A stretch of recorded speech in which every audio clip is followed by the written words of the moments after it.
Now we're heading down to Temecula, California to visit my friends Les and Dory and Lynn Kogel over at their Briar Winery. And his wife Dorian's the perfect tour guide for this enchanting place. So join us as we taste the enchantment. This happens to be one of the largest and oldest olive trees, definitely in Temecula, possibly in Riverside County.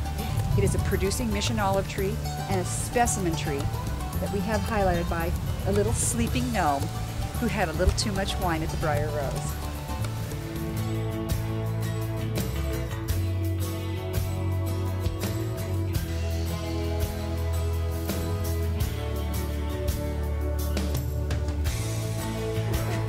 Six times a day, you do what's called punching the cake. And so I'm going to just shove that down. And what this does, this allows the berries to get mixed back in so the yeast have more to eat. And it also, the more you move it, the less chance of bacteria you're going to get, such as VA, which is a volatile acidity, that might hurt the wine. So in doing it this way, you can see exactly what's going on. I can see the yeast still working. Right. And I'll do this for 7 weeks. 6 times a day. 6 times a day. You can kind of see that purple starting to come out. See that? When this is done, all these berries will drop and that beautiful purple color will come out. That tells me I'm ready. I don't necessarily go by the amount of sugar that's left in the wine, but I go by the color.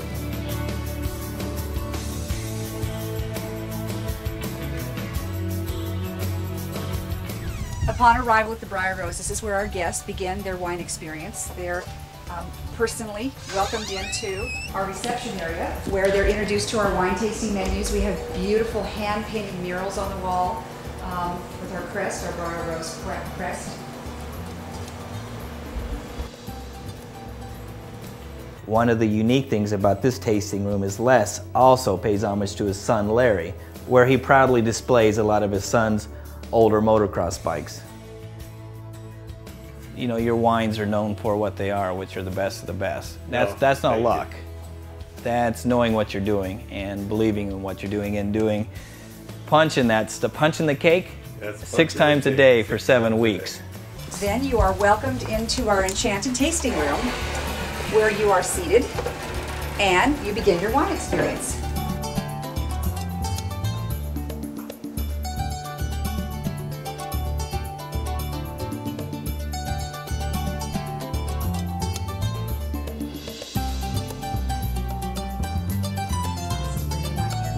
As you can see, we are so proud to display Les's award-winning wines, incredible wines, and the medals that he's garnered just in the last 2 years since we've been entering international wine competitions at the ultra premium level.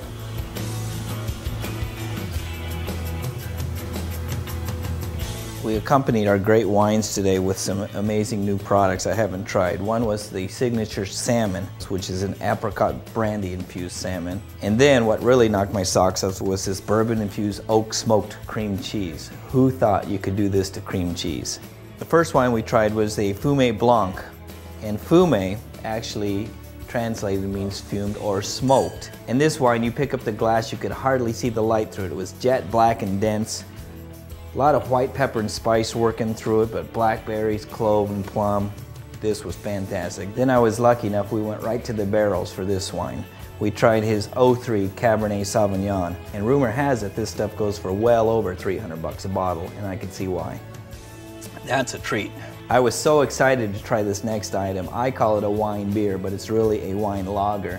How we got the name Talking Frog is that if you know the story of Briar Rose, as the queen went to the pond, this talking frog told her she was going to have a baby. The baby's name was going to be Briar Rose.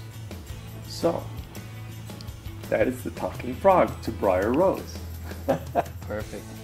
And it says up here, you have to kiss a lot of frogs before you meet a prince. There you go.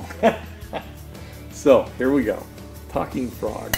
Now this, it took you about, what, 2 years from first thought to hitting the market? Yes, to develop it. Talking Frog is 100% Viognier. Not the Bogner, I used to say. Viognier. Viognier. 100%. And it's just the way it's made. Talking Frog. And there you have it.